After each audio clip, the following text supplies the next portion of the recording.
मुंबई पोलिसांनी 2025च्या होळी, धुलीवंदन आणि रंगपंचमीसाठी कडक नियमावली जाहीर केली आहे। 12 मार्च ते 18 मार्च 2025 पर्यंत हे नियम लागू राहणार आहे। यंदा 13 मार्च रोजी होळी आणि 14 मार्चला धुलीवंदन आहे। या होळी सणाच्या निमित्ताने मारले जाणारे फुगे आणि अश्लील वर्तन रोखण्यासाठी मुंबई पोलिसांनी प्रतिबंधात्मक आदेश जारी केले असून त्याचे उल्लंघन करणाऱ्यांवर कडक कारवाई करण्याचा इशारा दिला आहे। यासोबतच समाजात तेढ निर्माण होईल असे कृत्य करू नये अशी सूचना मुंबई पोलिसांनी दिली आहे। तसेच रमजानचा महिना सुरू असल्याने मुंबई पोलिसांकडून खबरदारी घेण्यात आली आहे।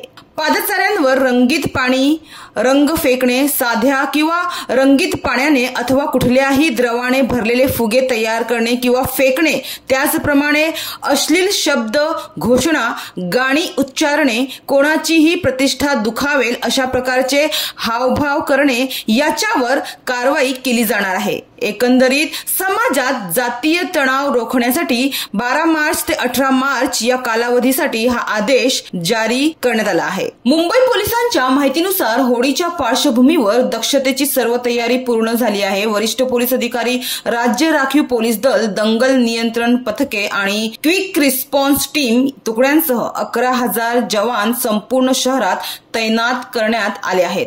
कोणताही वाद निर्माण न करता आनंदात व शांततापूर्ण वातावरणात सण साजरे करण्याचं आवाहन मुंबई पोलिसांनी केलं आहे। या सणासुदीच्या काळात ड्रंक अँड ड्राईव्ह म्हणजेच मद्यपान करून वाहने चालवणे, महिलांशी गैरवर्तन करणं आणि अंमली पदार्थ विक्री अशा प्रकारांवर पोलिसांची करडी नजर असणार आहे। तसेच यापैकी कोणतीही गोष्ट करताना एखादी व्यक्ती आढळल्यास त्याच्यावर कारवाई केली जाईल अशी माहिती मुंबई पोलिसांनी दिली आहे।